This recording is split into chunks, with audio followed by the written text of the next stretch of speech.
নিজে মারলাম। ওই যে বাচ্চাটা হওয়ার পর হাতে আমি ভালো করে রান্না করে খাইতে পারি না। বাচ্চার জন্মের পর থেকে ঠিকমতো রান্না বা ঘরের কাজ করতে পারছিলেন না। 2 সন্তান সামলাতেও কষ্ট হচ্ছিল অনেক। তাই হঠাৎ রাগ বা মানসিক চাপে 5 মাসের শিশুকে খাওয়াতে দিলে নিজ হাতেই সেই সন্তানকে গলা কেটে হত্যা করেছেন মানসিকভাবে অসুস্থ এক মা।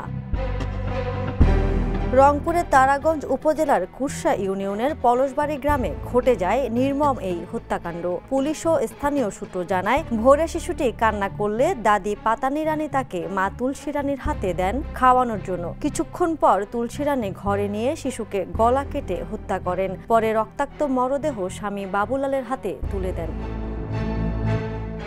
শিশুর বাবা বাবুলাল বলেন, কিছুই বুঝতে পারছি না। মাসখানেক ধরে স্ত্রী অসুস্থ থাকার কারণে মেয়েটা মায়ের কাছেই ছিল। ভোরে খাওয়ানোর জন্য তার কাছেই দিই। মেয়ের কান্না থেমে গেল ঠিকই, কিন্তু এভাবে থামবে তা কল্পনাও করিনি।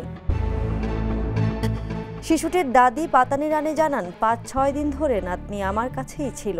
সকালে কান্না করছিল, তাই বৌমার কাছে দেই। কিছুক্ষণ পর দেখি আমার ছেলে হাতে গলা কাটা বাচ্চা নিয়ে কাঁদছে, আর বৌমা চুপ করে বসে আছে পাশেই।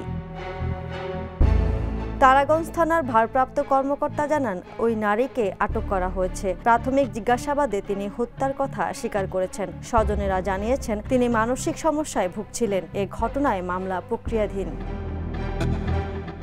Desk report, the news.